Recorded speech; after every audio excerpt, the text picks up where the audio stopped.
Capítulo 8. La casa estaba a oscuras cuando llegamos. Por aquí, dijo Paul. Sígame. Había una escalerilla de hierro instalada en una lateral de la casa, y fuimos hacia ella. El barro estaba congelado bajo nuestros pies y formaba esculturas con ondas y crestas. Paul empezó a subir sin esperarme. El frío arreciaba con cada minuto que pasaba. Empecé a preguntarme si aquello habría sido buena idea. Lo seguí y me agarré al primer travesaño. Estaba helado, resbaladizo, una especie de enredadera. Hiedra, quizás, había invadido toda la escalera. Fui subiendo travesaño a travesaño. Cuando llegué a lo alto, tenía los dedos entumecidos y el viento me cortaba la cara. Me encaramé al tejado. Paul me estaba esperando y sonreía con un entusiasmo adolescente. La luna, fina como una cuchilla, colgaba sobre nosotros. El resto era oscuridad. De repente, Paul se abalanzó hacia mí, con una expresión extraña en la cara. Sentí una punzada de pánico cuando alargó el brazo. Hice un quiebro para esquivarlo, pero él me agarró. Por un aterrador segundo pensé que iba a lanzarme desde el tejado, pero en lugar de eso me tiró de mí hacia él. Está demasiado cerca del borde.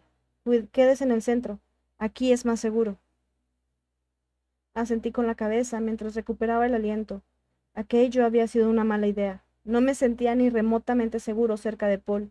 Estaba a punto de proponer que bajáramos cuando sacó un paquete de tabaco y me ofreció un cigarrillo. Dudé, pero luego lo acepté. Me temblaban los dedos mientras levantaba el mechero y encendía los cigarrillos de ambos. Nos quedamos allí de pie, fumando, en un momento en silencio. Aquí es donde Alicia y yo veníamos a sentarnos todos los días, o casi. ¿Cuántos años tenían? Yo unos 7, puede que 8. Alicia no podía tener más de 10. Eran eran un poco pequeños para subir por estas escalerillas. Supongo que sí. A nosotros nos parecía normal. De adolescentes subíamos aquí a fumar y a beber cerveza. Intenté imaginar a Alicia adolescente, escondiéndose de su padre y su intimidante tía. Paul, su adorable primo pequeño, la seguía escalera arriba, atosigándola cuando ella habría preferido estar en silencio, a solas con sus pensamientos. Es un buen escondite, dije. Paul asintió. El tío Verno no podía subir por la escalerilla. Era de constitución grande, como mi madre. Yo a duras penas lo he conseguido. Esa hiedra es una trampa mortal. No es hiedra, es jazmín. Miró las enredaderas verdes que se rizaban por encima de la escalerilla. Todavía no tiene flores, hasta la primavera no saldrán. Entonces, cuando hay muchas, huele como un perfume. Paul pareció perderse en sus recuerdos unos instantes. Qué curioso. ¿Qué? Nada, se encogió de hombros. Las cosas que uno recuerda. Estaba pensando en el jazmín. Estaba repleto de flores aquel día, el día del accidente, cuando Eva murió. Miré alrededor. Alicia y usted subieron aquí juntos, dice, asintió. Mi madre y el tío Verno nos buscaban ahí abajo. Oímos que nos llamaban, pero no dijimos una palabra. Nos quedamos aquí escondidos y entonces fue cuando pasó. Apagó el cigarrillo y me miró con una sonrisa extraña. Por eso lo he traído aquí, para que pueda verlo. El escenario del crimen. ¿Del crimen? Paul no respondió, solo siguió sonriéndome. ¿Qué crimen, Paul?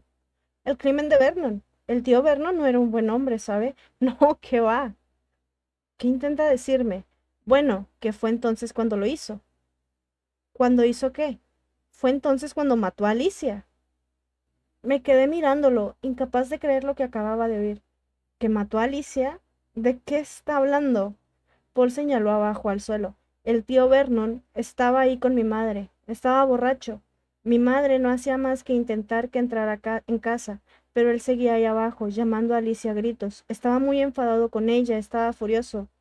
¿Por qué Alicia se estaba escondiendo? Pero si era una niña y su madre acababa de morir. Era un cabrón hijo de puta. La única persona que le importó en la vida fue la tía Eva. Supongo que por eso lo dijo. ¿Dijo qué? Empezaba a perder la paciencia. No entiendo lo que me está diciendo. ¿Qué pasó exactamente?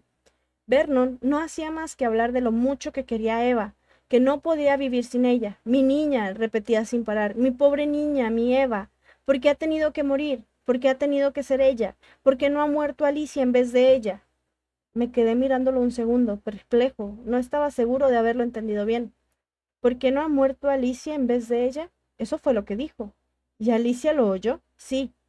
Y entonces Alicia me susurró algo. Nunca lo olvidaré. Me ha matado, dijo. Mi padre acaba de matarme. Me quedé mirando a Paul sin habla. En mi cabeza empezó a sonar un coro de campanas que tañían, rapicaban, resonaban. Aquello era lo que había estado buscando, y por fin lo había encontrado. La pieza perdida del puzzle. Allí, en un tejado de Cambridge. Durante todo el trayecto de vuelta a Londres, seguí pensando en las implicaciones de lo que acababa de oír. Al fin entendía por qué Alcestis había calado tan hondo en Alicia. Igual que Admeto, había condenado físicamente a Alcestis a morir. Vernon Rose había condenado psicológicamente a la muerte de su hija. Admeto debió de amar a Alcestis, en cierto sentido, pero no había amor alguno en Vernon Rose, solo odio. Lo que hizo fue un acto infanticido psicológico, y Alicia lo sabía. Me ha matado, había dicho. Mi padre acaba de matarme. Por fin tenía algo con lo que trabajar, algo que yo conocía, los efectos emocionales de las heridas psicológicas en niños y cómo éstas se manifiestan más adelante en un adulto. Solo hay que imaginar que oyes a tu padre, la persona de la que más dependes para sobrevivir, decir que ojalá estuvieras muerto. Qué aterrador debe de ser eso cuando eres niño. Qué traumático. ¿Cómo implosionaría tu autoestima?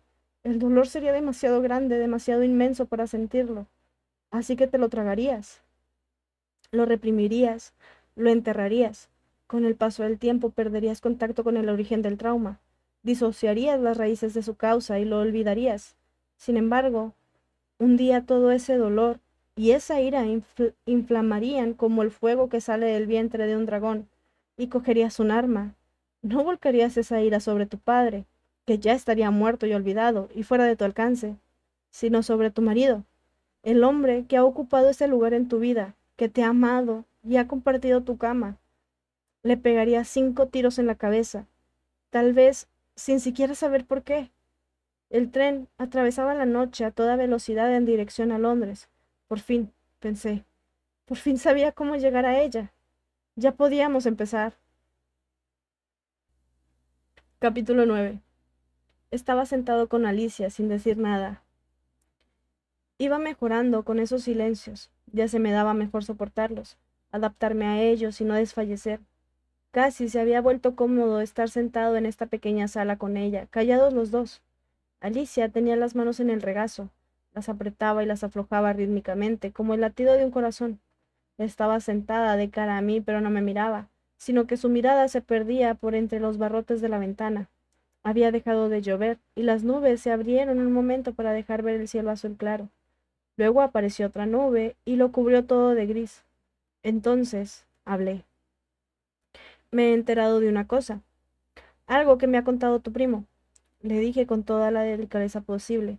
No hubo ninguna reacción, así que continué. Paul me ha dicho que cuando eras pequeña oíste a tu padre decir algo demoledor. Después del accidente de tráfico en el que murió tu madre, le oíste decir que ojalá hubieras muerto tú, en vez de ella.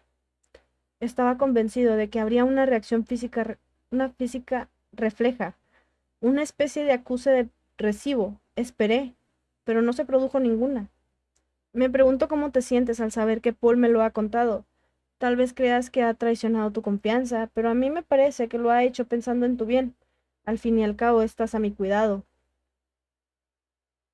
Ninguna respuesta. Tuve dudas. Quizá te ayudaría que te contara algo. Bueno, no. Me parece que eso es ser poco sincero. Quizá me ayudaría a mí. La verdad es que te comprendo mejor de lo que crees. No quisiera revelar demasiado, pero tú y yo tuvimos una infancia parecida, con unos padres parecidos, y ambos nos marchamos de casa en cuanto pudimos. Sin embargo, pronto descubrimos que la distancia geográfica cuenta muy poco en el mundo de la psique.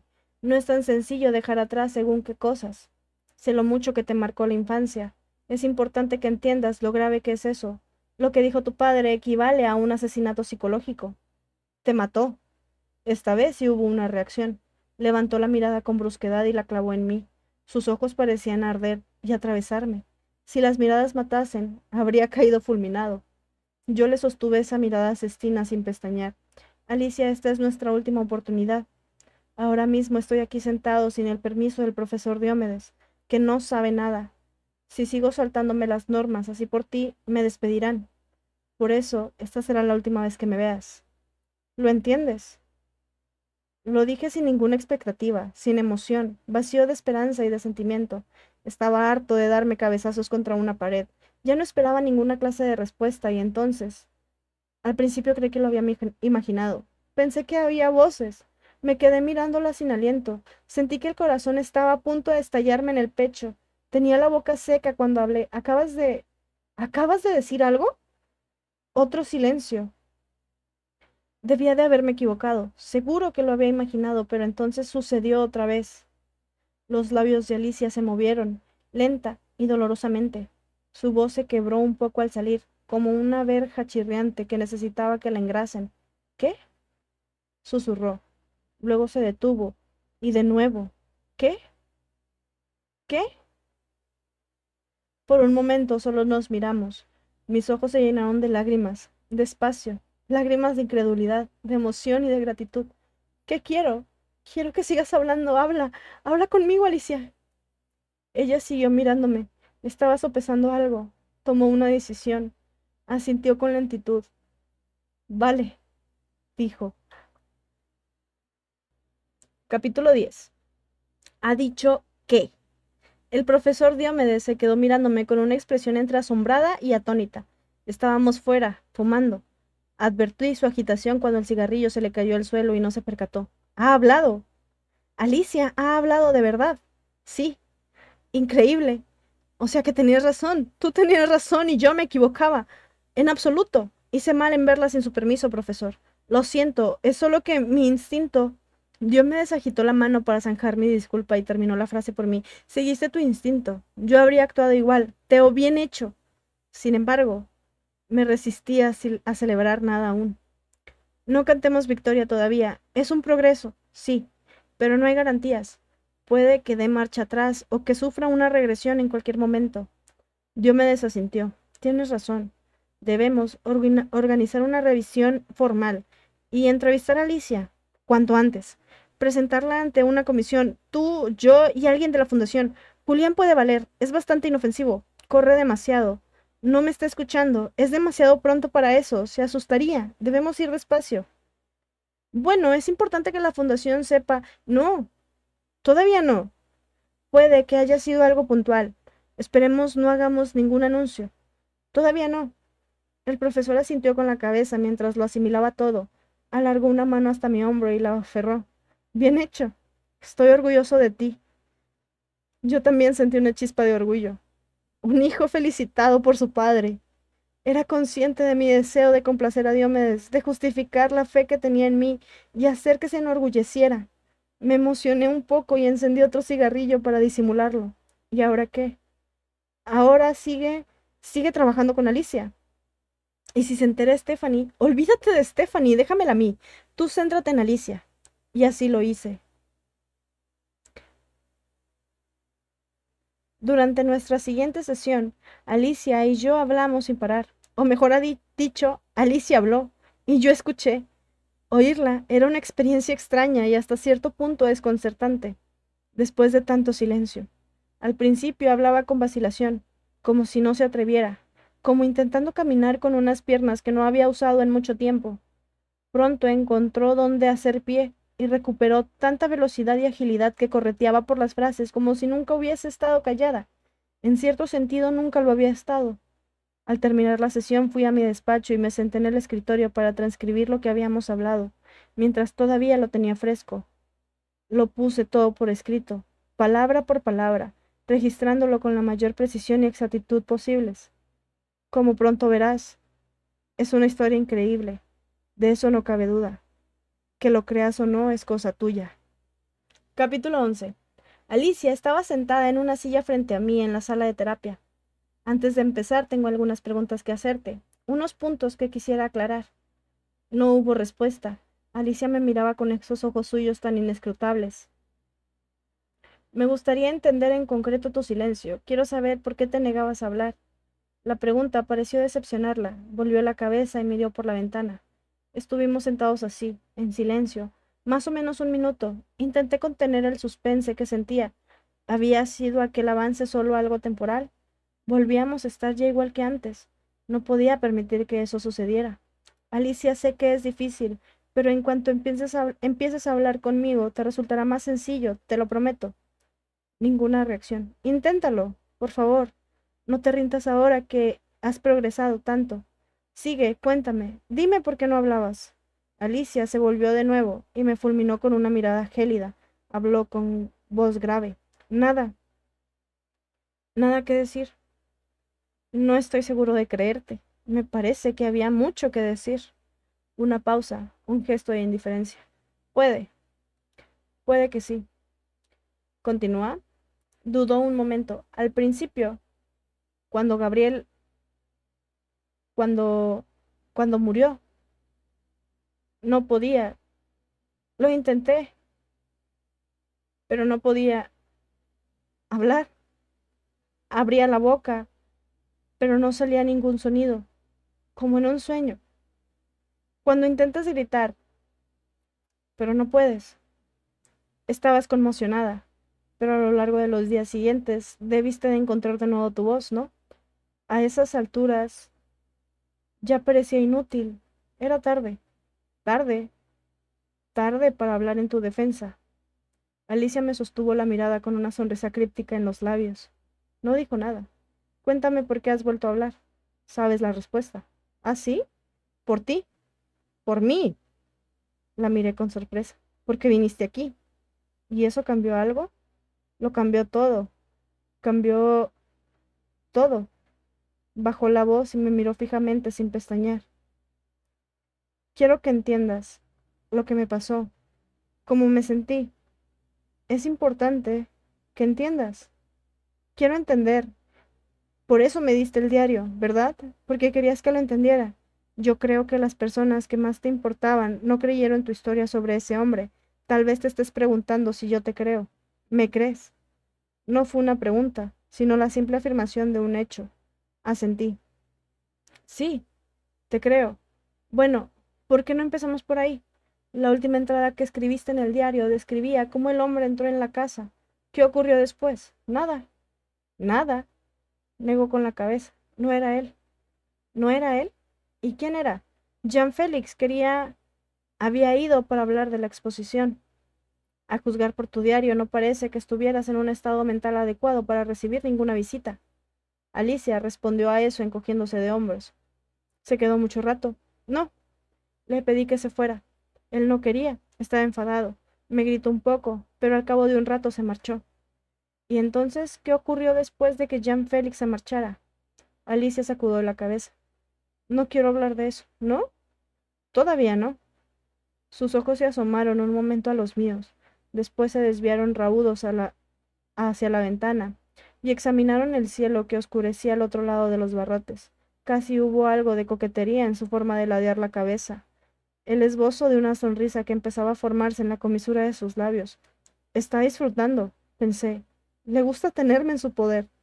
¿De qué quieres hablar? Pregunté. No lo sé, de nada, solo quiero hablar. Así que hablamos. Hablamos de Lidia y de Paul, y de su madre, y del verano en que murió. Hablamos de su infancia y de la mía. Yo le hablé de mi padre y de cómo fue crecer en esa casa. Parecía tener curiosidad por saber todo lo posible sobre mi pasado, lo que me dio forma y me hizo ser quien soy. Recuerdo que pensé que ya no había vuelta atrás. Estábamos derribando hasta la última barrera entre psicoterapeuta y paciente. Pronto sería imposible discernir quién era quién. Capítulo 12. La mañana siguiente volvimos a vernos. Alicia, por algún motivo, parecía diferente ese día, más reservada, más contenido. Creo que era porque se estaba preparando para hablar de la noche en que murió Gabriel. Se sentó delante de mí y algo que no era frecuente en ella, me miró directamente y no dejó de hacerlo en toda la sesión. Empezó a hablar sin que se lo pidiera, de forma lenta y meditada, escogiendo cada frase con cuidado, como si aplicara delicadas pinceladas sobre una tela. Esa tarde estaba sola. Sabía que tenía que pintar, pero hacía mucho calor y no creía que pudiera enfrentarme a ello. Aún así decidí intentarlo, de modo que me llevé el pequeño ventilador que había comprado al estudio del jardín y entonces, me sonó el móvil. Era Gabriel. Llamaba para decirme que volvería tarde de la sesión de fotos. Solía hacer eso, llamar para avisar de que llegaría tarde. Alicia me miró con extrañeza, como si le pareciera una pregunta rara. Negó con la cabeza. No. ¿Por qué? Me preguntaba si tal vez llamaba por alguna otra razón, para ver cómo te encontrabas, quizá. A juzgar por tu diario, da la impresión de que le preocupaba tu estado mental. Ah, lo sopesó desconcertada, asintió despacio. Entiendo. Sí, sí, es posible. Lo siento, te he interrumpido. Continúa. ¿Qué ocurrió después de la llamada? Alicia vaciló un instante. Lo vi. ¿A quién? Al hombre. Bueno, vi su reflejo. Se reflejaba en la ventana. Estaba dentro del estudio, de pie justo detrás de mí. Cerró los ojos y guardó silencio. Hubo una larga pausa. Hablé con delicadeza. ¿Podrías describirlo? ¿Qué aspecto tenía? Abrió los ojos y me miró un momento. Era alto, fuerte. No le vi la cara. Se había puesto una máscara negra. Pero sí le vi los ojos. Eran agujeros oscuros. En ellos no había nada de luz. ¿Qué hiciste al verlo? Nada. Estaba muy asustada. Me quedé mirándolo. Tenía un cuchillo en la mano. Le pregunté qué quería. No dijo nada, entonces le dije que tenía el dinero en la cocina, en mi bolso. Negó con la cabeza y dijo, no, no quiero dinero. Y se rió. Una risa horrible, como cristales rompiéndose. Me puso el cuchillo en el cuello. El filo cortante de la hoja me apretaba la garganta, la piel. Me dijo que entrara en la casa con él. Alicia cerró los ojos al recordarlo. Me obligó a salir del estudio. Cruzamos el jardín hacia la casa. Yo veía la verja de la calle a solo unos cuantos metros. Estaba tan cerca. Y algo se apoderó de mí. Era, era mi única oportunidad de escapar, así que le di una patada con fuerza y me aparté de él. Eché a correr. Corrí hacia la verja. Abrió los ojos y sonrió al recordarlo. Por unos segundos fui libre. Su sonrisa se desvaneció, pero entonces se abalanzó sobre mí, por la espalda. Caímos al suelo. Me tapó la boca con la mano y sentí la hoja fría contra la garganta. Dijo que me mataría si me movía. Estuvimos ahí tendidos unos segundos. Yo sentía su aliento en la cara. Apestaba. Me levantó a empujones y me arrastró a la casa. Y luego, ¿qué pasó? Cerró con pasador y me vi atrapada. En ese momento, Alicia tenía la respiración agitada y las mejillas encendidas. Me preocupaba que estuviese generando ansiedad. Me daba miedo presionarla demasiado. ¿Necesitas descansar? Negó con la cabeza. Sigamos. He esperado mucho tiempo para contar esto. Quiero quitármelo de encima. ¿Estás segura? Tal vez sea buena idea tomarse un momento. Dudó. ¿Puedo tomar un cigarrillo? ¿Un cigarrillo? No sabía que fumaras. No fumo. Antes sí. ¿Me das uno? ¿Cómo sabes que fumo? Te lo huelo. Ah, sonreí. Me sentí algo avergonzado. Está bien. Me levanté. Vayamos fuera. Capítulo 13. El patio estaba lleno de pacientes. Se encontraban reunidas en sus grupos habituales, chismorreando, discutiendo, fumando. Algunas se abrazaban a sí mismas y daban fuertes pisotones para entrar en calor. Alicia se llevó el cigarrillo a los labios sosteniéndolo entre sus largos y finos dedos. Se lo concedí. Cuando la llama prendió en la punta, se oyó un chisporroteo y se vio brillar una ascua roja. Inhaló deprisa, sin apartar sus ojos de los míos. Casi parecía divertida. ¿Tú no vas a fumar? ¿O es que no es apropiado compartir un cigarrillo con una paciente? Se está burlando de mí. Te está coqueteando. Perdón, se está burlando de mí, pensé, pero estaba en su derecho. No existía ninguna norma que prohibiera a un miembro de la plantilla fumarse un cigarrillo con una paciente. Cuando el personal fumaba, sin embargo, solían hacerlo en tapadillo, escabulléndose en la escalera de incendios que había en la parte de atrás del edificio, jamás delante de los pacientes. Estar en aquel patio fumando con ella me pareció una transgresión, y tal vez solo lo imaginaba, pero me sentí observado. Sentía a Christian espiándome desde la ventana. Sus palabras volvieron a mí. Las limítrofes son seductoras. Miré a Alicia a los ojos. No eran seductores, ni siquiera transmitían simpatía. Tras ellos se ocultaba una mente feroz, una inteligencia afilada que solo estaba empezando a despertar. Alicia Berenson era una fuerza que había que tener en cuenta. Comprendía entonces. Tal vez por eso Christian había sentido la necesidad de sedarla. Le daría miedo lo que pudiera hacer, lo que pudiera decir. Yo mismo estaba un poco asustado. No exactamente asustado, pero sí alerta, inquieto. Sabía que debía mirar por dónde pisaba. ¿Por qué no? Dije. Me fumaré uno también. Me llevé un cigarrillo a los labios y lo encendí. Fumamos un momento en silencio, mirándonos a los ojos, y a solo unos centímetros el uno del otro, hasta que sentí una extraña vergüenza adolescente y aparté la mirada. Intenté disimular haciendo un gesto en dirección al patio. ¿Quieres que pasemos mientras hablamos? Alicia asintió con la cabeza. Está bien. Empezamos a dar vueltas junto a la pared, recorriendo el perímetro del patio. Las demás pacientes nos miraban. Me pregunté qué estarían pensando. A Alicia no parecía importarle, ni siquiera parecía percatarse de que estuvieran ahí. Caminamos un rato en silencio y al final dijo, ¿quieres que continúe? Si tú quieres, sí. ¿Estás lista? Asintió. Sí. ¿Qué ocurrió cuando estuvieron dentro de la casa? El hombre dijo que quería beber algo, así que le di una de las cervezas de Gabriel. Yo no bebo cerveza, no tenía nada más en casa.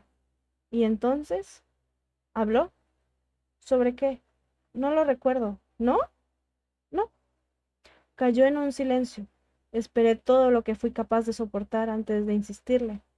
Sigamos. Estabas en la cocina. ¿Cómo te sentías? No, no recuerdo sentir nada de nada. Asentí. No es infrecuente en estas situaciones. La reacción posible no es solo de lucha o de huida.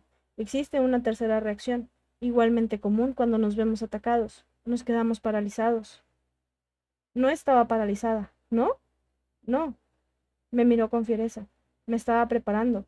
Me disponía a luchar. Me disponía a matarlo. Entiendo. ¿Y cómo pensabas hacerlo? Con el arma de Gabriel. Sabía que tenía que llegar hasta el arma. Estaba en la cocina. La habías guardado ahí. Es lo que escribiste en el diario. Alicia sintió. Sí, en el armario que hay junto a la ventana. Dio una calada profunda y exhaló una larga columna de humo. Le dije que necesitaba beber agua. Fui a por un vaso, crucé la cocina. Tardé una eternidad en recorrer esos pocos metros. Paso a paso llegué al armario. Me temblaba la mano, lo abrí y... ¿Y? El armario estaba vacío. El arma no estaba. Y entonces oí que decía, los vasos están en el armario que tienes a la derecha. Me volví y el arma estaba ahí, en su mano. Me estaba apuntando con ella y se reía. ¿Y entonces? ¿Entonces? ¿Qué pensaste? Pensé que esa había sido mi última posibilidad de escapar y que iba a matarme. ¿Creíste que iba a matarte? Estaba segura. Pero entonces, ¿por qué lo alargaba tanto? ¿Por qué no te mató en cuanto entró en la casa? Alicia no respondió. La miré. Para mi sorpresa, había una sonrisa en sus labios. Cuando era pequeña, la tía Lidia tenía una gata tigrada. A mí no me gustaba mucho. Era salvaje y a veces me saltaba encima con las uñas fuera. Era antipática y cruel. Los animales no actúan por instinto. ¿Cómo pueden ser crueles? Me miró con vehemencia. Sí, pueden serlo. Esa lo era. Encontraba presas en el campo y las traía a casa, ratones o pajarillos que había cazado, y siempre estaban medio vivos, heridos, pero vivos, y no los mataba, jugaba con ellos. Entiendo. Lo que dices es que quizás eras como la presa de ese hombre, que estaba jugando una especie de juego sádico contigo. Es eso. No, la que está jugando el juego es ella, güey. Alicia tiró la colilla al suelo y lo pisó. Dame otro. Le tendí el paquete. Sacó un cigarrillo y lo encendió ella misma. Fumó un momento. Gabriel iba a llegar a casa a las 8. Aún faltaban 2 horas. Yo no hacía más que mirar el reloj. ¿Qué? Preguntó. ¿No te gusta pasar el rato conmigo? Y me acarició el brazo con el arma, paseándomela de arriba a abajo. Se estremeció al recordarlo. Le dije que Gabriel llegaría en cualquier momento. ¿Y entonces qué? Preguntó.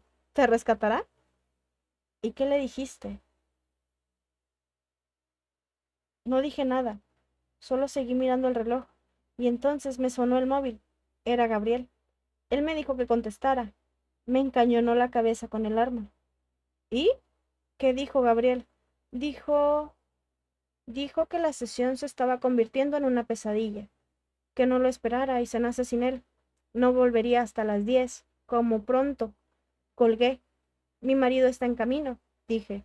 Llegará dentro de unos minutos. Deberías marcharte ya. Ahora, antes de que vuelva. El hombre se rió. Pero si le he oído decir que no volvería hasta las 10. Soltó. Tenemos muchas horas por delante. Vas a buscar una cuerda. Ve a buscar una cuerda, ordenó. O cinta adhesiva o algo así. Voy a atarte. Hice lo que pedía. Sabía que ya no había remedio. Sabía cómo iba a terminar aquello. Alicia dejó de hablar y me miró. Vi la emoción cruda en sus ojos y me pregunté si lo estaría presionando demasiado. A lo mejor deberíamos descansar un momento. No, necesito terminar, necesito hacer esto. Prosiguió hablando más deprisa esta vez. No había ninguna cuerda, así que cogió el alambre que tenía yo para colgar los lienzos. Me hizo ir al salón y retiró una de las sillas de la mesa del comedor. Me dijo que me sentara. Empezó a sujetarme de los tobillos con el alambre a las patas de las sillas. Que me cortaba la carne. Por favor, le decía. Por favor. Él no me hacía caso. Me ató las muñecas a la espalda. En ese momento estaba segura de que iba a matarme. Ojalá, ojalá lo hubiera hecho. Esas últimas palabras las escupió. A mí me sobresaltó su vehemencia. ¿Por qué dices eso? Porque lo que hizo fue peor.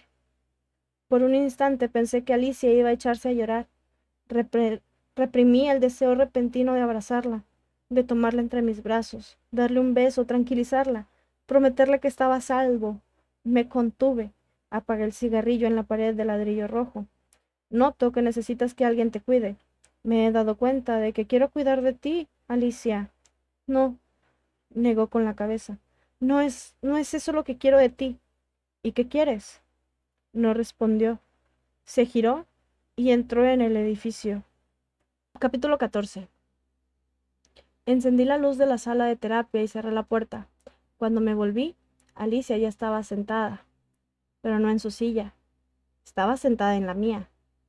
Aquel era un gesto muy elocuente, y normalmente había explorado su significado con ella. En ese momento, sin embargo, no dije nada. Si sentarse en mi silla significaba que llevaba la voz cantante, bueno, pues que la llevara. Estaba impaciente por llegar al final de su historia, ahora que estábamos tan cerca, así que me limité a tomar asiento y esperar a que dijera algo. Entrecerró los ojos y se quedó del todo inmóvil. Por fin habló. Estaba atada a la silla, y cada vez que me movía, el alambre se me clavaba más en los tobillos, que ya me sangraban. Fue un alivio poder centrarme en esos cortes en lugar de mis pensamientos. Mis pensamientos me daban demasiado miedo. Creí que no volvería a ver a Gabriel. Creí que iba a morir. ¿Qué ocurrió entonces? Estuvimos allí sentados, lo que pareció una eternidad. Es gracioso. Siempre he pensado en el miedo como una sensación fría, pero no lo es. Quema, igual que el fuego. Tenía tanto calor en esa habitación, con las ventanas cerradas y las cortinas corridas, el aire inmóvil, agobiante, pesado. Las gotas de sudor me caían por la frente y se me metían en los ojos, me escocían. Notaba el olor a alcohol de ese hombre y la peste de su sudor mientras bebía y hablaba. No dejaba de hablar. Yo no escuchaba mucho de lo que decía. Oí un moscardón que zumbaba entre la ventana y la cortina. Estaba atrapado y se golpeaba contra el cristal. Pum, pum, pum. El hombre me hacía preguntas sobre Gabriel y sobre mí. ¿Cómo nos conocimos? ¿Cuánto tiempo llevábamos juntos? ¿Si éramos felices? Pensé que si podía ser que siguiera hablando, tendría más probabilidades de mantenerme con vida. Así que respondí a sus preguntas. Sobre mí, sobre Gabriel, sobre mi trabajo. Hablé de todo lo que quiso, solo para ganar tiempo. No dejaba de concentrarme en el reloj. Escuchaba su tic-tac.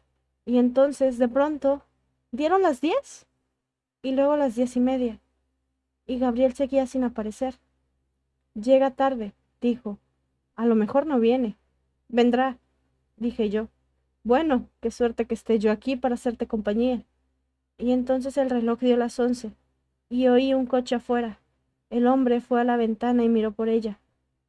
Justo a tiempo, dijo. Lo que ocurrió después, dijo Alicia, ocurrió deprisa. El hombre la agarró e hizo girar su silla de modo que la dejó de espaldas a la puerta. Dijo que dispararía a Gabriel en la cabeza si ella decía una palabra o emitía algún sonido. Entonces desapareció. Un momento después se apagaron las luces y todo quedó a oscuras. En el pasillo, la puerta de la entrada se abrió y se cerró. ¿Alicia? Llamó Gabriel. No hubo respuesta, así que volvió a llamarla. Entró en el salón y la vio junto a la chimenea, sentada de espaldas a él. ¿Qué hace sentada aquí a oscuras? Preguntó Gabriel. No hubo respuesta. Alicia. Alicia luchaba por guardar silencio. Quería gritar, pero sus ojos se habían acostumbrado a la oscuridad, y justo delante, en un rincón de la habitación, podía ver el arma del hombre reluciendo en las sombras. Apuntaba a Gabriel. Alicia siguió callada por él. Alicia. Gabriel se acercó a ella. ¿Qué te pasa?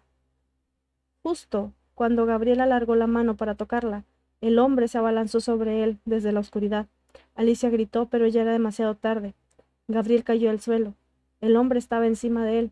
Tenía el arma levantada como si fuera un martillo y la descargó sobre la cabeza de Gabriel con golpes sordos, escalofriantes. Una, dos, tres veces. Y lo dejó ahí tendido, inconsciente, sangrando. Luego levantó a Gabriel y lo sentó en una silla. Lo ató a ella con el alambre. Gabriel se removió al volver en sí. ¿Qué cojones? ¿Pero qué? El hombre levantó el arma y apuntó a Gabriel. Se oyó un disparo y otro más. Alicia empezó a chillar. El hombre seguía disparando. Disparó a Gabriel 6 veces en la cabeza y luego lanzó el arma al suelo. Se marchó sin decir nada. Capítulo 15.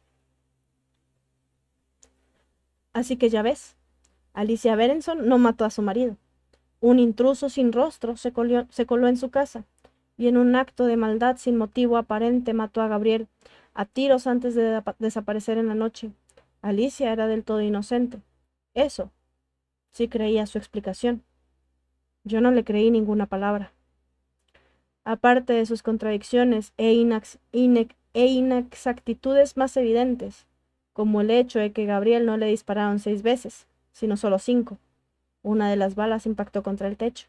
Tampoco la encontraron a ella atada en una silla, sino de pie en mitad de la sala, después de abrirse las venas.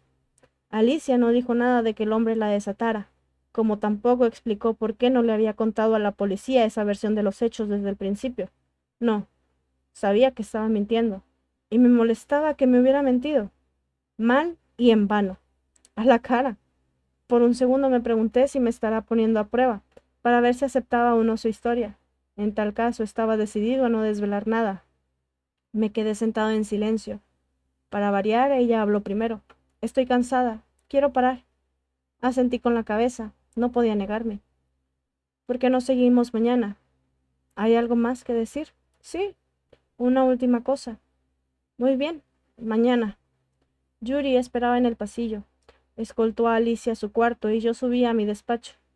Como ya he dicho hace años que tengo por costumbre transcribir las sesiones en cuanto terminan, la capacidad de documentar con exactitud lo que se ha dicho durante los últimos 50 minutos es de suma importancia para un psicoterapeuta. De no ser así, gran parte de los detalles se olvidan y la inmediatez de las emociones se pierde. Me senté en mi mesa y me puse a escribir todo lo deprisa que pude, cuánto había ocurrido entre ambos. Nada más terminar, recorrí los pasillos, aferrado a mis hojas llenas de notas.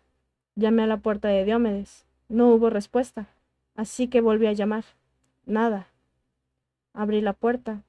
Solo un resquicio. Ahí estaba el hombre, profundamente dormido en su estrecho sofá. ¿Profesor? Y otra vez más fuerte.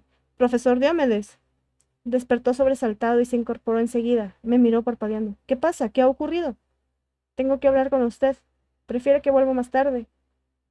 Diomedes arrugó la frente y negó con la cabeza. Estaba echando una cabezada. Siempre lo hago después de comer. Me ayuda a pasar la tarde. Se vuelve una necesidad cuando vas cumpliendo años. Bostezó y se levantó. Pásate o siéntate. Por la cara que traes parece importante. Creo que lo es, sí. Alicia. Asentí. Me senté en su escritorio. Él se sentó al otro lado. Tenía parte del pelo encrespado y parecía medio dormido todavía. ¿Estás seguro de que no prefiere que vuelva luego? Diomedes negó con la cabeza. Se sirvió un vaso de agua de una jarra. Ya estoy despierto, sigue. ¿Qué pasa? He estado hablando con Alicia. Necesito supervisión. Diomedes asintió. Parecía más despierto cada segundo que pasaba y más interesado. ¿Continúa? Empecé a leer mis notas. Le hice escuchar la sesión entera. Repetí las palabras de Alicia con toda la exactitud que pude, y relaté la historia que ella me había contado a mí, cómo el hombre que la espiaba se había colado en su casa, la había hecho prisionera y había matado a Gabriel a tiros. Cuando terminé hubo una larga pausa. La expresión de Diomedes delataba muy poco. Del cajón de su escritorio sacó una caja de puros y extrajo. También una pequeña guillotina plateada. Metió el extremo del puro en ella y lo rebanó. Empecemos por las contratransferencias. Cuéntame cómo ha sido tu experiencia emocional. Empieza por el principio. Cuando te contaba la historia, ¿qué clase de sentimientos experimentabas? Lo pensé un momento. Me sentí entusiasmado, supongo, y angustiado. He tenido miedo. ¿Miedo? ¿Ese miedo era tuyo o de ella? De ambos, imagino. ¿Y de qué tenías miedo?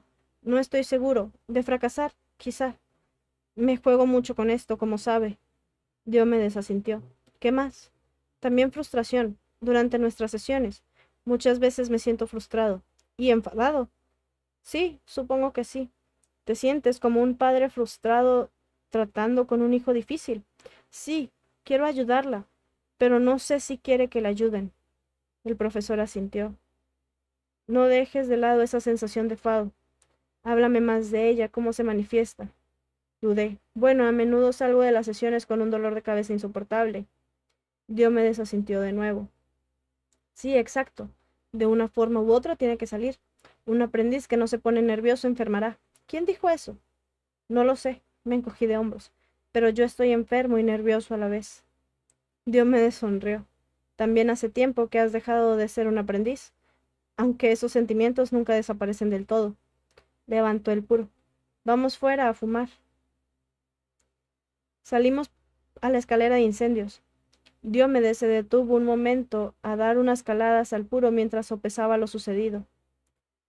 Al final llegó a una conclusión. Miente, ¿sabes? ¿Quiere decir sobre que ese hombre mató a Gabriel? Yo también lo he pensado. No solo sobre eso. Entonces, ¿sobre qué? Sobre todo. Todo ese cuento chino. No me creó una sola palabra. Debí de parecerle bastante desconcertado. Sospechaba que no daría crédito a algunos elementos del relato de Alicia, pero no había esperado que lo rechazara por completo. ¿No cree lo del hombre? No lo creo, no. No creo que existiera. Es una fantasía, de principio a fin. ¿Qué le hace estar tan seguro? Diomedes me dirigió una extraña sonrisa. Llámalo intuición. Años de experiencia profesional, con fantasiosos. Intenté interrumpirlo, pero me lo impidió con un gesto de la mano. No espero que estés de acuerdo conmigo, Teo. Desde luego estás muy metido en esto de Alicia, y tus sentimientos están entrelazados con los de ella como en un ovillo enredado. Ese es el propósito de una supervisión como esta. Ayudarte a devanar el ovillo, a ver lo que es tuyo y lo que es de ella. Y una vez obtengas cierta distancia y claridad, sospecho que tus sentimientos sobre la experiencia con Alicia Berenson serán bastante diferentes. No estoy segura de saber a qué se refiere. Bueno, hablando sin rodeos, me temo que ha estado actuando para ti, manipulándote, y creo que esa actuación se ha modelado específicamente para apelar a tu carácter caballeresco y, digamos, a tus instintos románticos. Para mí, desde el principio, fue evidente que te habías propuesto a rescatarla. Estoy bastante seguro de que Alicia también lo vio claro. De ahí su intento de seducirte. Christian opina lo mismo, pero no me ha seducido. Soy muy capaz de resistir las proyecciones sexuales de una paciente. No me subestime, profesor. No la subestimes tú a ella. Está ofreciendo una actuación brillante. Diomedes sacudió la cabeza y alzó la mirada hacia las nubes grises. La mujer vulnerable que se ve atacada, que está sola y necesita protección. Alicia se ha puesto en el papel de víctima, y ese hombre misterioso es su villano. Sin embargo, de hecho, Alicia y el hombre son una única persona. Ella mató a Gabriel, Ella fue la culpable y sigue negándose a aceptar esa culpa. Por eso divide, disocia, fantasea. Alicia se convierte en la víctima inocente y tú en su protector. Y al seguirle el juego con esa fantasía estás permitiendo que niegue toda su responsabilidad. No estoy de acuerdo con eso. No creo que mienta, conscientemente al menos. Alicia, como mínimo, cree que su historia es cierta. Sí, lo cree. Alicia está siendo atacada, pero por su propia psique, no por el mundo exterior. Sabía que eso no era cierto, pero seguir discutiéndolo no servía de nada. Apagué el cigarrillo. ¿Cómo le parece que debemos actuar ahora? Debes obligarla a enfrentarse a la verdad. Solo entonces tendrá posibilidades de recuperarse. Debes negarte en redondo a aceptar su historia. Desafíala. Exígele que te cuente la verdad. Y cree que lo hará. Se encogió de hombros. Eso, dijo y dio una larga calada al puro. Nadie lo sabe. Muy bien. Hablaré con ella mañana. Me enfrentaré a ella. Diomedes parecía algo inquieto y abrió la boca como si fuese a decir algo más, pero entonces cambió de opinión, asintió y apagó su puro pisándolo con cierto aire de irrevocabilidad. Mañana. Capítulo 16. Al salir del trabajo seguía a Katy. Al parque otra vez. ¿Cómo no? Su amante la esperaba en el mismo sitio donde se encontraron la última vez. Se besaron y se metieron mano como dos adolescentes. Katy miró hacia mí un segundo y pensé que me había visto, pero no, solo tenía ojos para él. Esta vez intenté fijarme más en ese hombre, pero no pude verle bien la cara. Aún así, su constitución me resultaba un poco familiar. Me daba la sensación de haberlo visto antes en alguna parte. Caminaron hacia Camden y desaparecieron en un pub, The Rose and Crown, un garito de mala muerte. Esperé en la cafetería de enfrente, más o menos una hora después salieron. Katy no le quitaba las manos de encima, no dejaba de besarle. Se estuvieron besando un rato junto a la calle. Yo los miraba y se me revolvió el estómago. Ardía de odio. Al final se despidió de él, y cada uno se fue por su lado. Ella echó a andar. El hombre se volvió y se alejó en sentido contrario. No seguía a Katy, lo seguía él. Se detuvo a esperar en una parada de autobús. Yo me puse detrás. Le miré la espalda, los hombros.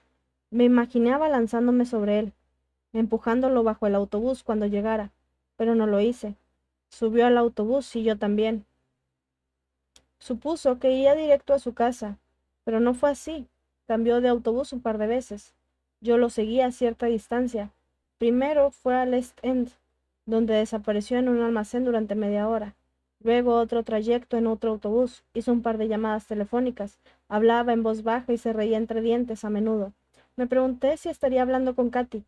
Cada vez me sentía más frustrado y desanimado, pero era testarudo y me negaba a rendirme. Por fin se fue a su casa. Bajó del autobús y dobló por una calle tranquila y arbolada. Seguía hablando por teléfono. Yo iba atrás a cierta distancia. La calle estaba desierta. Si se había dado la vuelta, me habría visto, pero no lo hizo. Pasé por delante de una casa con un jardín de rocas y plantas crasas. Actué sin pensarlo. Mi cuerpo parecía moverse solo. Lancé el brazo por encima del muro bajo de ese jardín y cogí una roca. Sentí su peso entre los dedos. Mis manos sabían qué hacer. Había decidido matarlo, partirle el cráneo a ese cerdo asqueroso. Me dejé llevar como en un trance inconsciente, arrastrándome tras él, ganando terreno sin hacer ruido, acercándome más. Pronto estuve lo bastante cerca, levanté la piedra, dispuesto a estampársela con todas mis fuerzas, lo tiraría al suelo y le reventaría los sesos. Estaba tan cerca. Si él no hubiese estado hablando aún por teléfono, me habría oído. Ya. Levanté la piedra y justo detrás de mí, a mi izquierda, la puerta de una casa se abrió. El repentino murmullo de una conversación. Varios gracias y adiós, dichos en voz alta mientras unas personas salían de ahí. Me quedé paralizado justo delante de mí. El amante de Katy se detuvo y miró en dirección al ruido, hacia la casa. Me aparté y me escondí detrás de un árbol. No me vio. Echó a andar otra vez, pero yo ya no lo seguí. La interrupción me había sobresaltado y me había despertado del trance. La piedra cayó de mi mano y se estrelló en el suelo. Lo observé desde detrás del árbol. Se acercó paseando hacia la puerta de una casa. La abrió y entró. Unos segundos después, una luz se encendió en la cocina. Lo vi dentro de pie, algo apartado de la ventana de perfil. Desde la calle solo se veía la mitad de la habitación. El hombre estaba hablando con alguien a quien no podía ver. Mientras hablaban, él abrió una botella de vino. Se sentaron y cenaron juntos. Entonces pude atisbar a una compañera. Era una mujer. ¿Sería su esposa? No podía verla con claridad. La rodeó con un brazo y le dio un beso.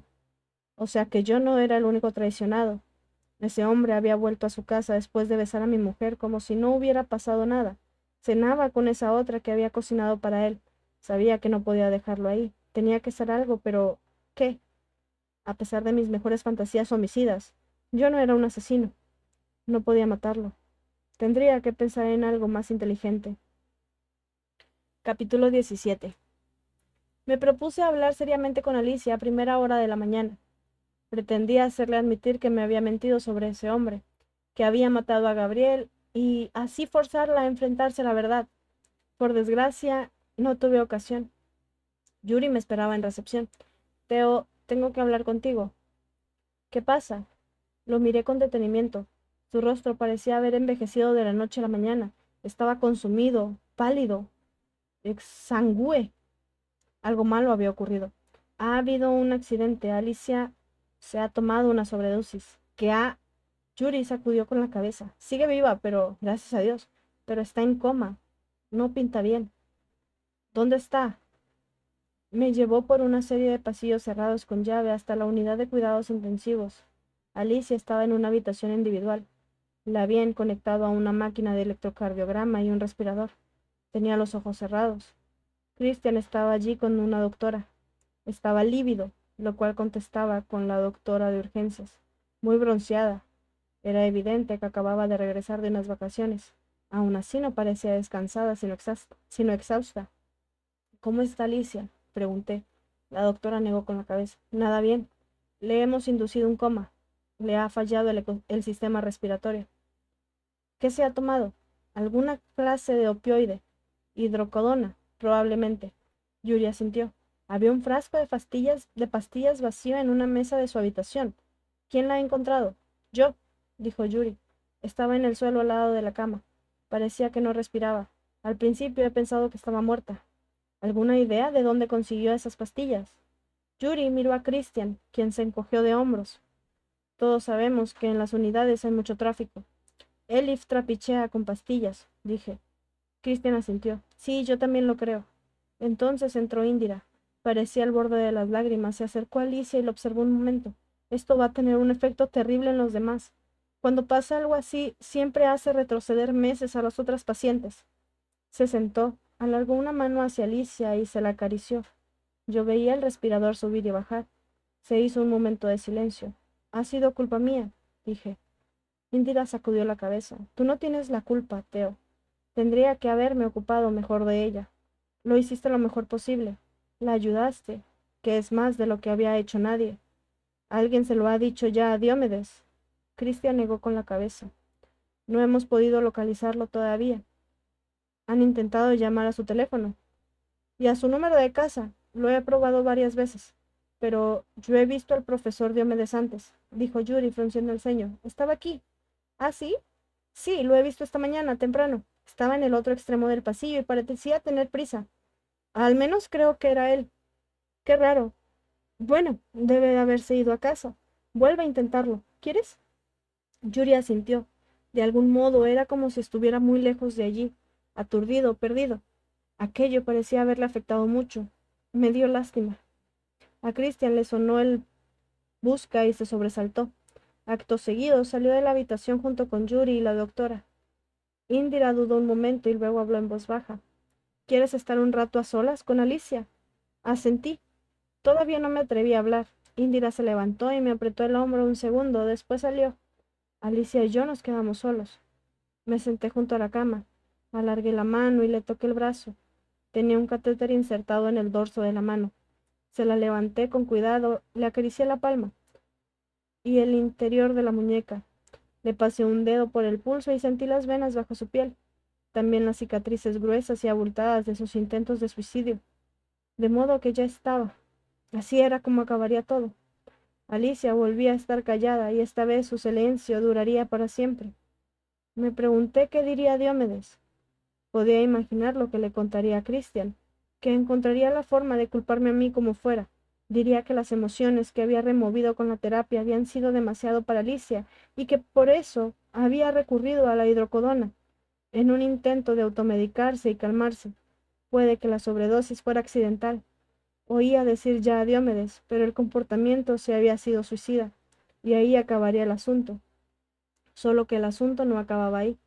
Algo había pasado inadvertido, algo importante, algo en lo que nadie se había fijado, ni siquiera Yuri, cuando encontró a Alicia inconsciente al lado de la cama. Había un frasco de pastillas vacío en su mesa, sí, y un par de comprimidos en el suelo. Así que, por supuesto, se había llegado a la conclusión de que Alicia se había tomado una sobredosis. Pero allí, bajo la yema de mi dedo en el interior de su muñeca, había un leve hematoma y una pequeña marca, que contaban una historia muy diferente. Un minúsculo pinchazo junto a la vena, un agujero diminuto hecho con una aguja hipodérmica, que revelaba la verdad. Alicia no se había tragado un frasco de pastillas en un gesto suicida. Le habían inyectado una cantidad enorme de morfina.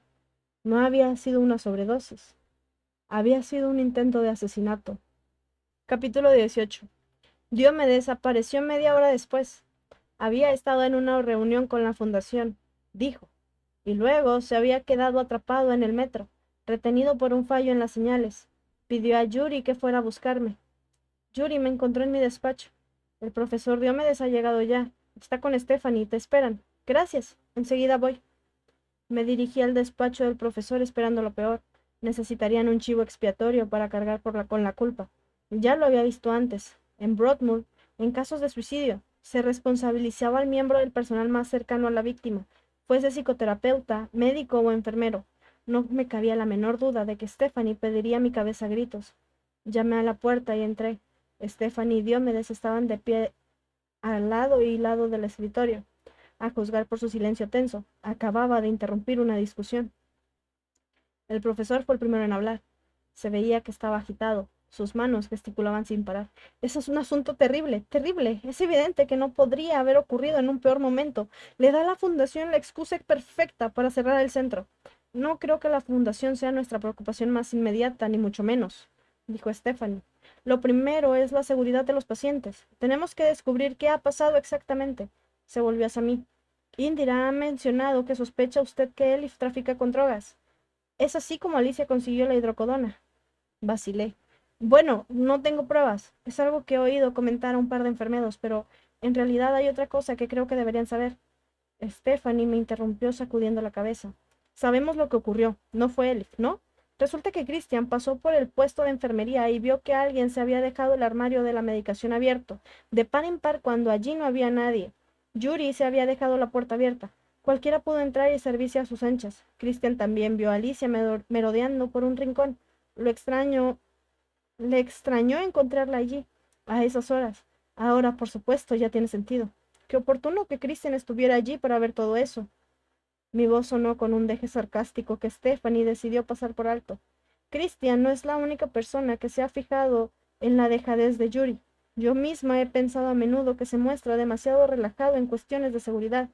Es demasiado simpático con las pacientes. Le preocupa demasiado ser popular. Me sorprende que algo así no haya ocurrido antes. Entiendo. Lo entendía así. De pronto entendía por qué Stephanie estaba siendo tan cordial conmigo. Por lo visto, yo ya no estaba en la picota. En lugar de mí, había escogido a Yuri como chivo expiatorio. Yuri siempre me ha parecido muy meticuloso. Miré a Diomedes y me pregunté si intervendría. La verdad es que no creo. El profesor se encogió de hombros. Mi opinión personal es que Alicia siempre ha tenido una fuerte tendencia suicida. Como sabemos, cuando alguien quiere morir a pesar de todos los esfuerzos que hagamos por protegerlo, muchas veces es imposible impedírselo. ¿No es ese nuestro trabajo? Soltó Stephanie. ¿Impedírselo? No. Yo me sacudió la cabeza. Nuestro trabajo es ayudarlos a sanar, pero no somos Dios. No tenemos poder sobre la vida y la muerte. Alicia Berenson quería morir y en algún momento iba a conseguirlo, o al menos en parte. Dudé. ¿Era entonces o nunca? No estoy tan seguro de que eso sea cierto, dije. No creo que haya sido un intento de suicidio. ¿Crees que fue un accidente? No, tampoco creo que fuera un accidente. Diomedes, Me dirigió una mirada curiosa. ¿Qué intentas decir, Theo? ¿Qué otra alternativa hay? Bueno, para empezar, no creo que Yuri le diera las pastillas a Alicia. ¿Quieres decir que Christian se equivoca? No. Christian miente. Diomedes y Stephanie se quedaron mirándome perplejos, así que continué explicándome antes de que recuperaran el habla. Me apresuré a contarles todo lo que había leído en el diario de Alicia, que Christian la había tratado en su consulta privada antes del asesinato de Gabriel, que ella era uno de los muchos pacientes a los que veía de manera extraoficial, y que no solo había decidido no presentarse a testificar en el juicio, sino que además había fingido no conocer a Alicia cuando entró en Tegroff. No me extraña que estuviera tan en contra de conseguir que hablara de nuevo. Si Alicia hablaba, podía ponerlo en un aprieto. Stephanie me miró sin saber cómo reaccionar. Pero, ¿qué está diciendo? No puede insinuar que en serio que él... Sí, lo insinuó. No fue una sobredosis. Intentó asesinarla. ¿Dónde está el diario de Alicia? Me preguntó Diomedes. ¿Lo tienes en tu poder? Negué con la cabeza. No, ya no. Se lo devolví a ella. Debe estar en su habitación. Entonces tenemos que encontrarlo. Se volvió hacia Stephanie. Pero antes, creo que deberíamos llamar a la policía. ¿Tú no? Capítulo 19. A partir de ahí las cosas sucedieron deprisa. Los agentes de la policía recorrieron todo Tegroff, haciendo preguntas y tomando fotografías. Presentaron la habitación y el estudio de Alicia. La investigación la dirigía el inspector jefe Steven Allen, un hombre entrado en carnes y calvo con unas gafas de lectura gruesas, que le distorsionaban los ojos, se le magnificaban y les hacían parecer más grandes de lo que eran, abultados, como llenos de interés y curiosidad. Allen escuchó mi historia con mucha atención. Le conté todo lo que le había dicho ya a Diomedes y le enseñé mis notas. Muchísimas gracias, señor Faber. Ya me meteo.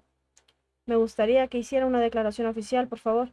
Volveré a hablar con usted cuando llegue el momento. Sí, desde luego. El inspector Allen me indicó que saliera del despacho de Diomedes, del que se había apropiado. Después de prestar declaración con un agente, me quedé rondando por el pasillo a la espera, y no pasó mucho tiempo antes de que otro policía llevara a Christian hasta esa misma puerta. Parecía intranquilo, asustado y culpable. Me sentí satisfecho de saber que pronto lo acusarían. Yo no me quedaba más que hacer, solo esperar. Al salir de Tegroff, pasé junto a la pecera, miré dentro, y lo que vi me hizo detenerme en seco. Yuri estaba pasando unas pastillas a Elif mientras se guardaba varios billetes en el bolsillo. Elif salió precipitadamente y me fulminó con su único ojo sano, una mirada de desdén y odio. Elif, dije, vete a la mierda. Se alejó a paso raudo y desapareció por una esquina. Entonces Yuri salió de la pecera. En cuanto me vio, se quedó desencajado. No, no te había visto, tartamudeó con sorpresa. Es evidente que no. Elif se había olvidado de su medicación, solo se la estaba dando. Ya veo. O sea que Yuri trapicheaba con drogas y proveía a Elif. Me pregunté qué más se traería entre manos. Tal vez me había dado demasiada prisa en defenderlo, con tanto convencimiento delante de Stephanie. Más me valía no perderlo de vista. Quería preguntarte una cosa, me dijo, apartándome de la pecera. ¿Qué deberemos hacer con el señor Martin? ¿A qué te refieres? Lo miré sorprendido. ¿Hablas de Jean-Félix Martin? ¿Qué le pasa? Bueno, lleva horas aquí. Ha venido esta mañana para visitar a Alicia y está esperando desde entonces. ¿Qué? ¿Y por qué no me lo has dicho? O sea, que ha estado aquí todo este tiempo. Lo siento, se me ha ido de la cabeza. Con lo que ha pasado, está en la sala de espera. Muy bien, bueno, será mejor que vaya a hablar con él. Corrí abajo a recepción pensando en lo que acababa de oír. ¿Qué estaba haciendo ahí Jean Félix? Me pregunté qué querría, qué significaría aquello. Entré en la sala de espera y miré por todas partes, pero ahí no había nadie. Capítulo 20. Salí de Tegroff y me encendí un cigarrillo. Entonces oí una voz de un hombre que me llamaba por mi nombre. Levanté la mirada esperando encontrarme con Jean Félix, pero no era él. Era Max Berenson. Estaba bajando de un coche y venía a la carga hacia mí. ¿Qué cojones ha ocurrido? Gritó. ¿Cómo ha sido? Max tenía la cara colorada, encendida, contorsionada de ira. Acaban de llamarme para decirme lo de Alicia. ¿Qué le ha pasado? Retrocedí un paso. Creo que necesita calmarse, señor Berenson. ¿Calmarme? Mi cuñada está ahí dentro en coma, joder, y todo por su negligencia. La mano de Max se cerró en un puño, lo levantó. Pensé que iba a darme un puñetazo, pero Tania se lo impidió. Se acercó corriendo con aspecto de estar igual de enfadada que él. pero con Max, no conmigo. Déjalo ya, Max, por el amor de Dios. ¿Es que no están ya bastante mal las cosas? Teo no tiene la culpa. Max no le hizo caso y se volvió de nuevo hacia mí. Su mirada era salvaje. Alicia estaba a su cuidado, gritó. ¿Cómo ha dejado que suceda esto? ¿Cómo? Sus ojos se llenaron de lágrimas de ira. No intentó disimular sus emociones en ningún momento. Se quedó allí de pie, llorando. Miré a Tania. Saltaba a la vista que conocía los sentimientos de Max por Alicia. Estaba consternada y exhausta. Sin decir una palabra más, se giró y volvió al coche. Yo quería librarme de Max lo antes posible. Eché a andar. Él no dejaba de insultarme a gritos. Pensé que iba a seguirme, pero no lo hizo. Estaba clavado en el suelo. Era un hombre roto que me llamaba y le gritaba lastimeramente. Le hago responsable.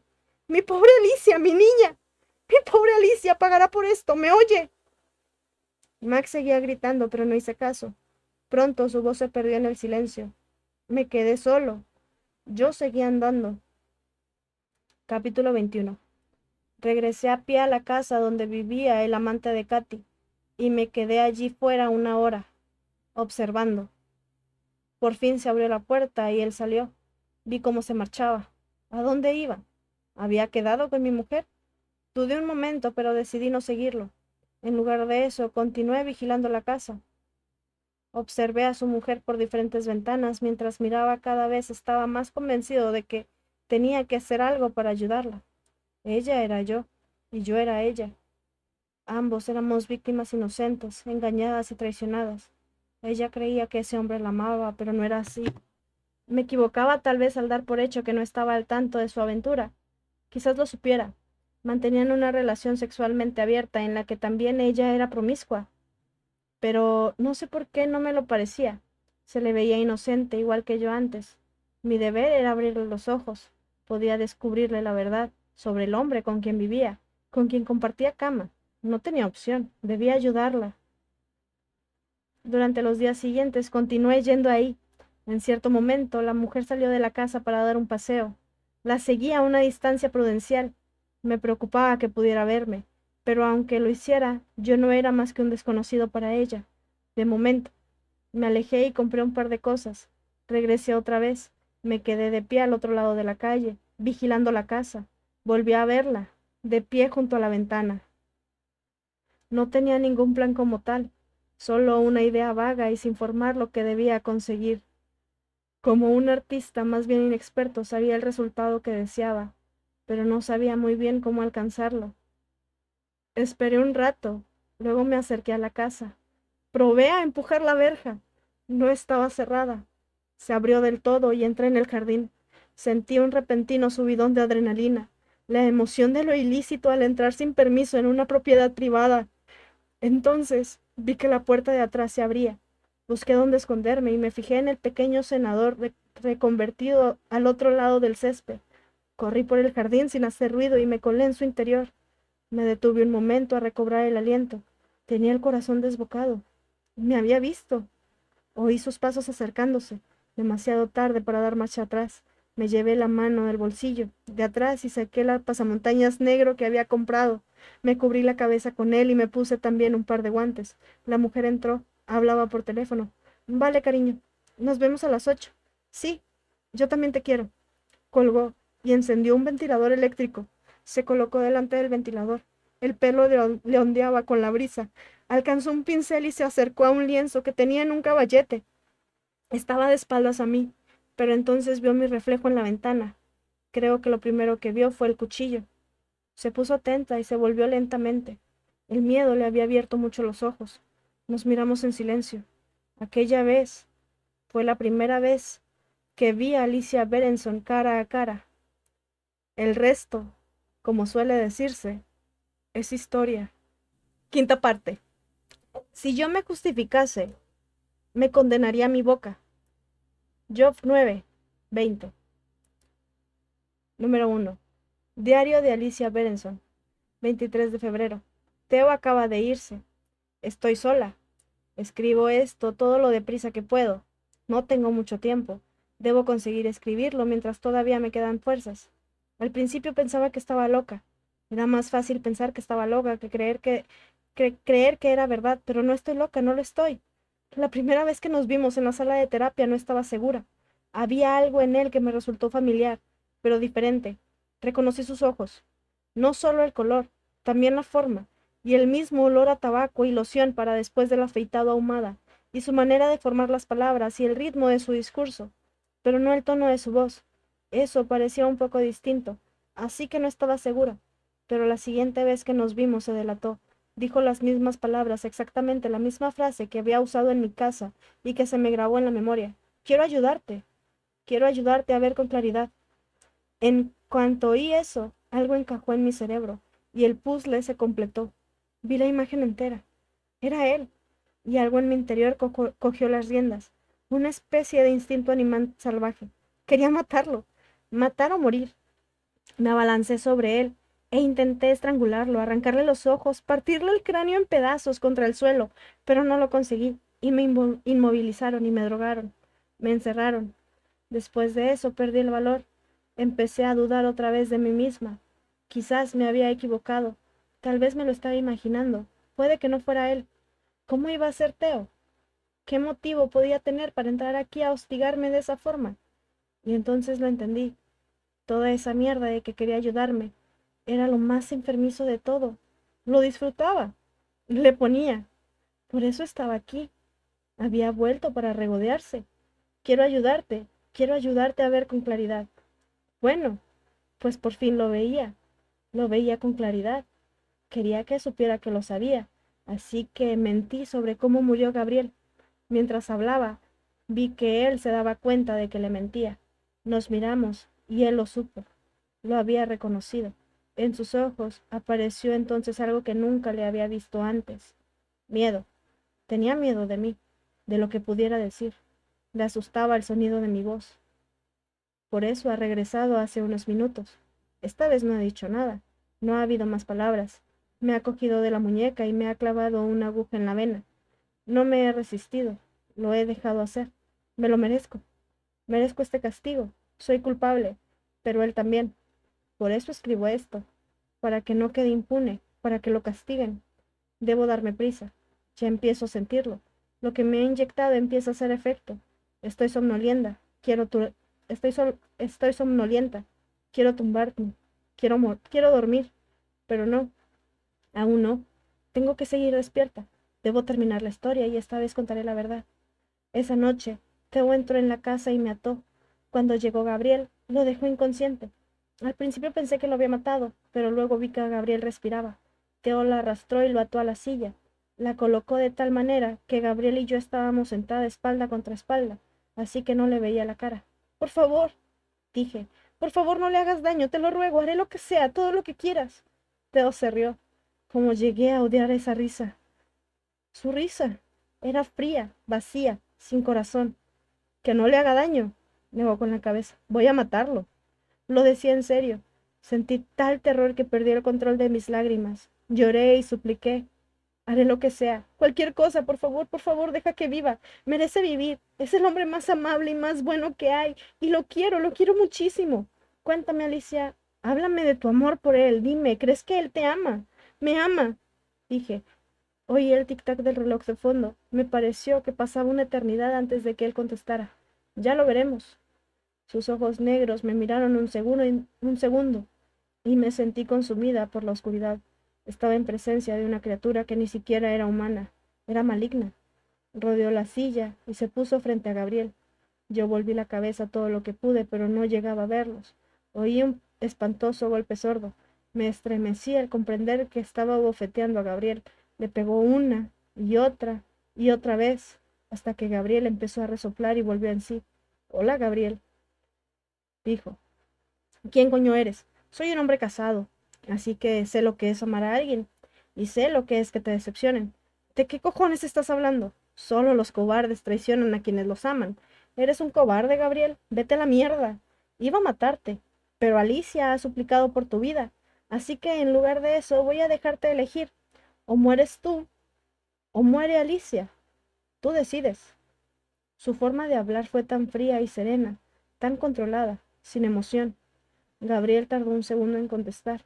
Parecía haberse quedado sin aliento, como si le hubieran dado un puñetazo. No, sí, o muere Alicia, o mueres tú. Tú eliges, Gabriel. Veamos cuánto la quieres. ¿Morirías por ella? Tienes 10 segundos para decidir. 10, 9. No le creas, dije yo. Nos matará a los dos. Te quiero. 8, 7. Sé que me quieres. Gabriel. 6, 5. ¿Me quieres? 4, 3. Gabriel, di que me quieres. 2. Y entonces Gabriel habló. Al principio no reconocí su voz. Una voz tan pequeña, tan lejana. La voz de un niño pequeño con poder sobre la vida y la muerte en la punta de sus dedos. No quiero morir, dijo. Se hizo el silencio. Todo se detuvo. Dentro de mi cuerpo, todas las células se encogieron, quedaron marchitas, como pétalos muertos que caen en una flor, flores de jazmín que flotan hasta el suelo. ¿Huelo jazmín por algún sitio? Sí, jazmín dulce. En el alféizar, quizá. Teo se apartó de Gabriel y empezó a hablar conmigo. A mí me costaba concentrarme en sus palabras. ¿Lo ves, Alicia? Sabía que Gabriel era un cobarde, que se folla a mi mujer a mis espaldas. Ha destruido la única felicidad que he conocido nunca. Teo se inclinó hacia adelante hasta quedar justo delante de mi cara. Siento hacer esto, pero francamente, ahora que sabes la verdad, estarás mejor muerta. Levantó el arma y me apuntó a la cabeza. Cerré los ojos y oí a Gabriel gritar: ¡No dispares! ¡No dispares! ¡No! Un clic y entonces un tiro, tan fuerte que ensordeció a todos los demás. Se produjo un silencio de varios segundos. Pensé que estaba muerta, pero no tuve esa suerte. Abrí los ojos. Teo seguía ahí, apuntando con el arma al techo. Sonreía y se llevó un dedo a los labios para decirme que estuviera callada. ¿Alicia? Gritó Gabriel. ¡Alicia! Lo oía retorciéndose en su silla, intentando volverse para ver qué había pasado. ¿Qué le has hecho, cabrón? Eres un hijo de puta, Dios. Teo me desató las muñecas y tiró el arma al suelo. Entonces me dio un beso delicadísimo en la mejilla. Salió, y la puerta de entrada se cerró de golpe tras él. Gabriel y yo estábamos solos. Él gimoteaba, lloraba, apenas era capaz de formar palabras. No hacía más que decir mi nombre. ¡Alicia! ¡Alicia! Se lamentaba. Yo seguí callada. ¡Alicia! ¡Joder! ¡Mierda! ¡Joder! Seguí callada. ¡Alicia, contéstame, Alicia! ¡Oh, Dios mío! Seguí callada. ¿Cómo iba a hablar? Gabriel me había sentenciado a muerte. Los muertos no hablan. Me desaté el alambre de los tobillos. Me levanté de la silla. Me agaché. Mis dedos se cerraron sobre el arma. Lo noté caliente y pesada en mi mano. Rodeé la silla y me coloqué frente a Gabriel. Le caían lágrimas por las mejillas. Abrió mucho los ojos. ¡Alicia! Estás viva, gracias a Dios que estás. Ojalá pudiera decir que actué por todos los perdedores, que salí en defensa de todos los traicionados a quienes les han roto el corazón, que Gabriel tenía ojos de tirano, los ojos de mi padre, pero se acabaron las mentiras. La verdad es que Gabriel, de repente, tenía mis ojos y yo los suyos.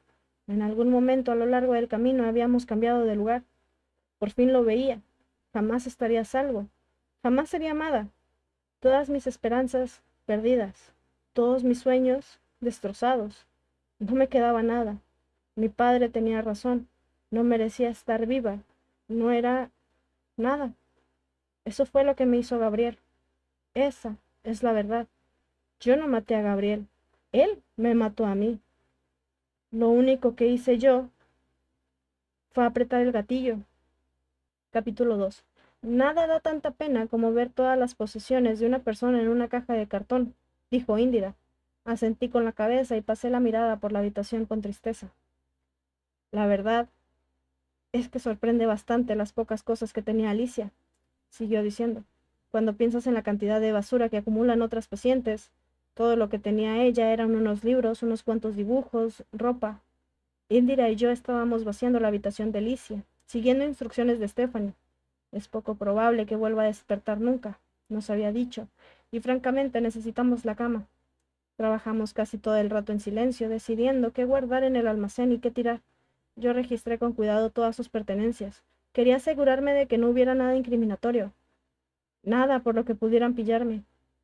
Me pregunté cómo había conseguido Alicia mantener escondido su diario durante tanto tiempo, sin que nadie lo viera. Todas las pacientes tenían permiso para llevar consigo una pequeña cantidad de objetos personales cuando eran internadas en Tegrov. Alicia había entrado con una carpeta de bocetos, que supongo que es donde metió el diario a Topadillo. Abrí la carpeta y ojeé los dibujos. Casi todos eran bocetos y estudios a lápiz sin terminar.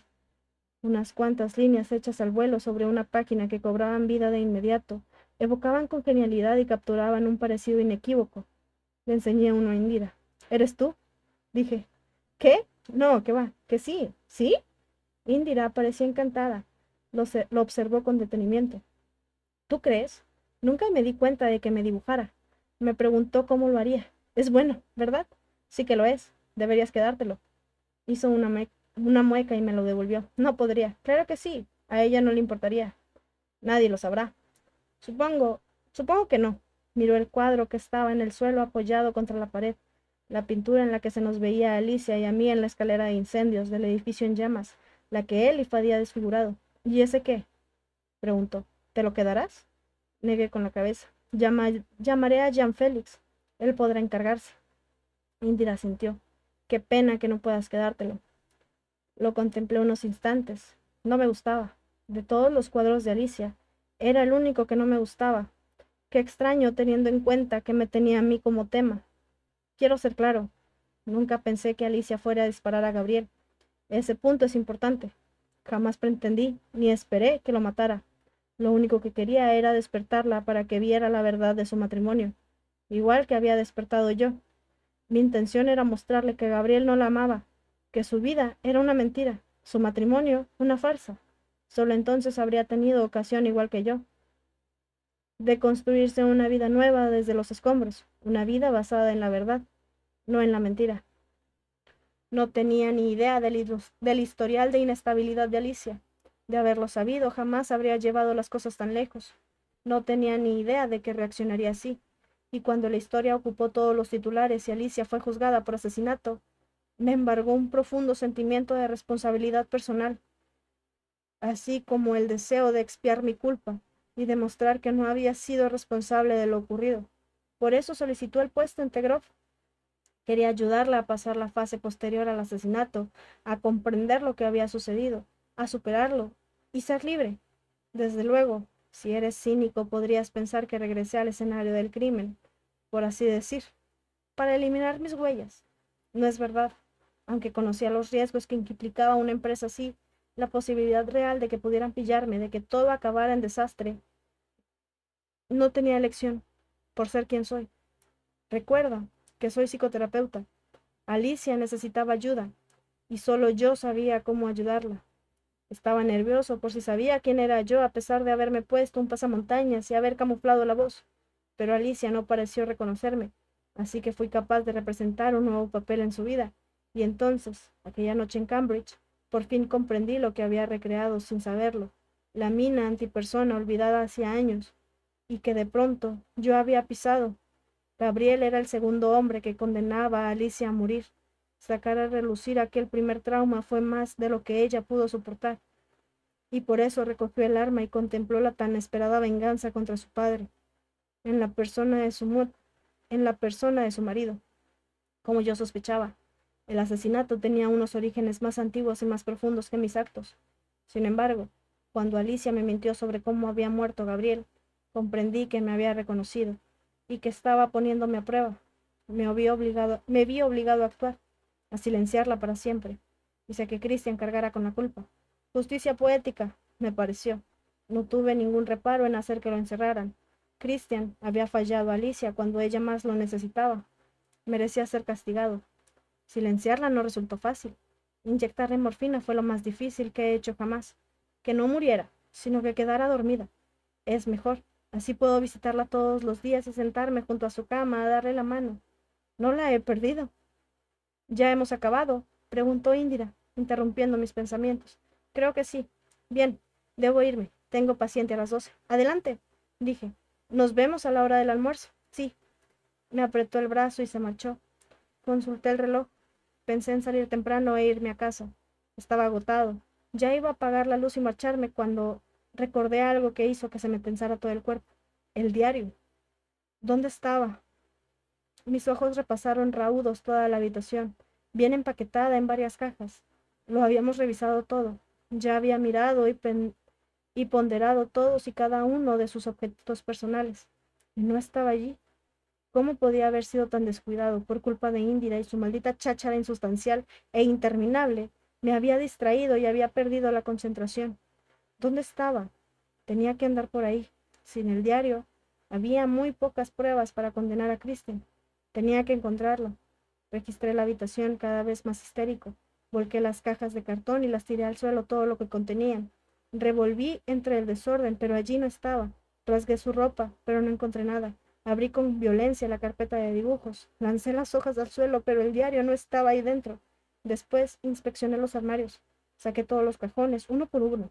Comprobaba que estuviera vacío. Lo lanzaba a un lado e inspeccionaba el siguiente, pero ahí no había nada. Capítulo 3. Julian McCahon, de la Fundación, me esperaba en la recepción. Era un hombre grande, tenía rizos pelirrojos y cierta debilidad por expresiones como entre usted y yo.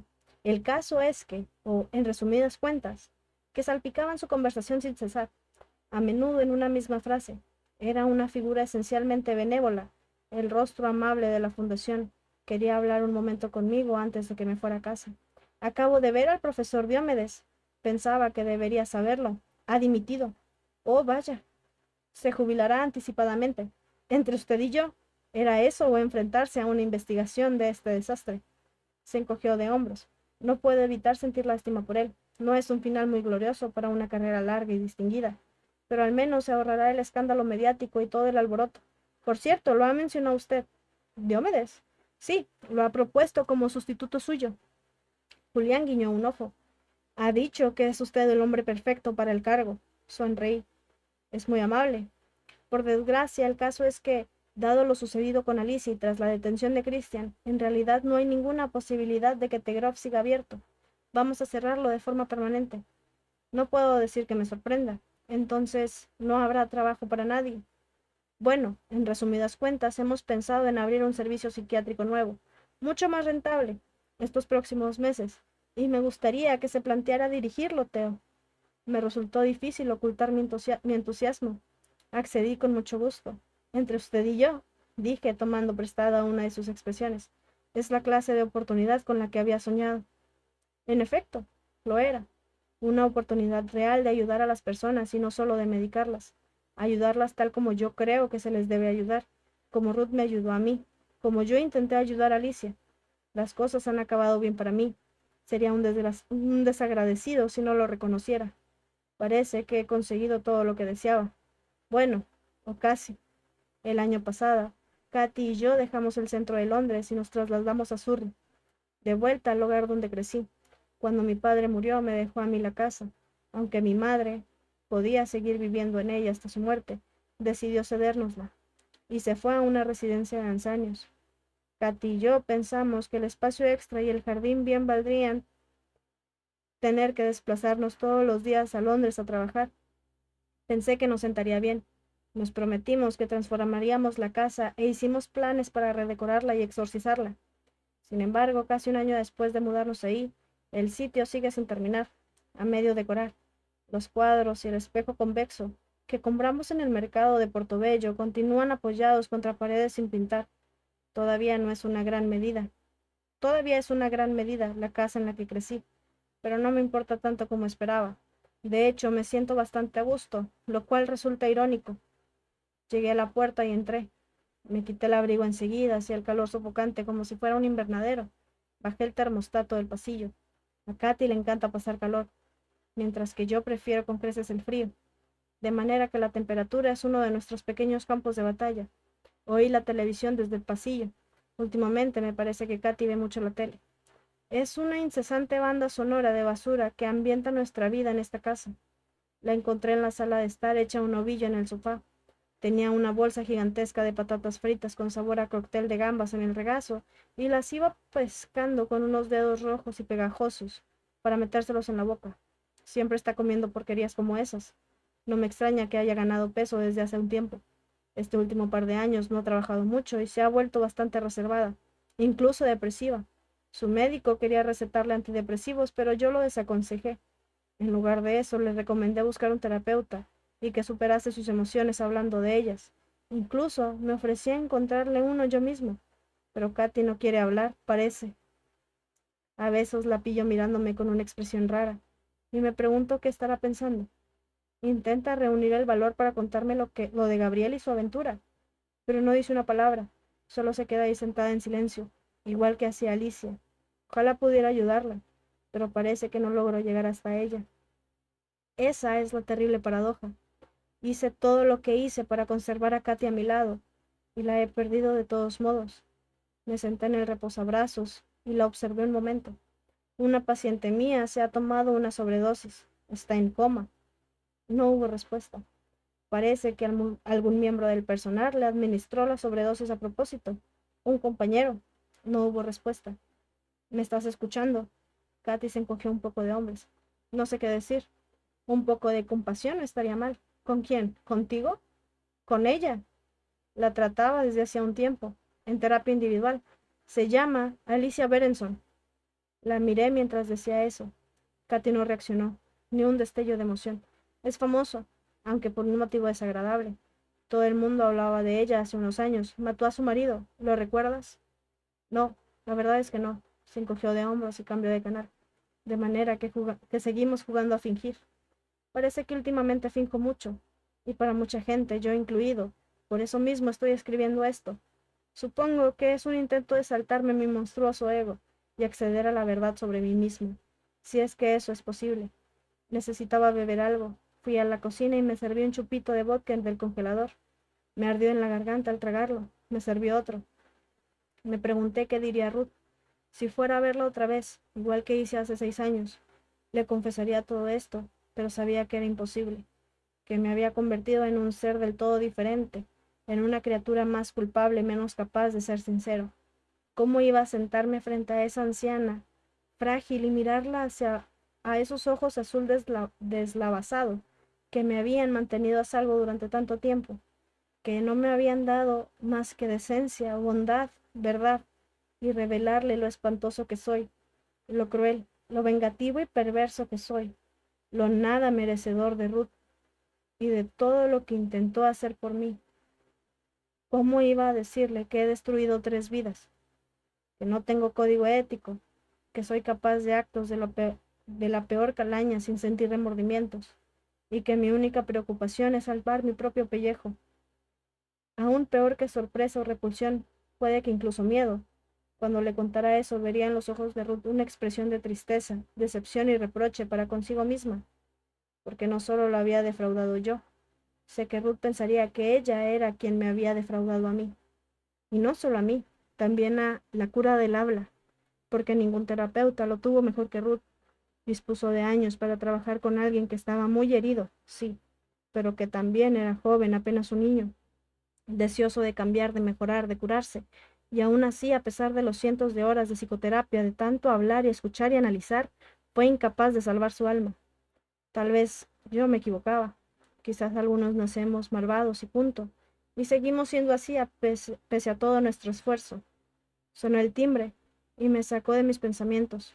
No era frecuente que fuera a vernos nadie de noche, no desde que vivíamos en Sorry.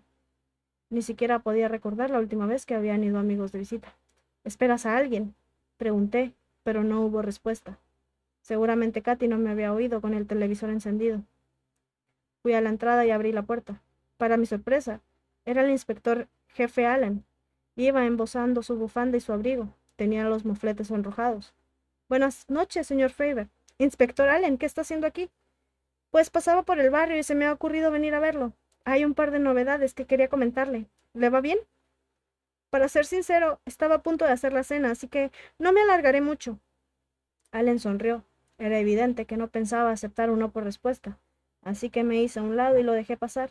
Parecía contento de estar dentro. Se quitó los guantes y el abrigo.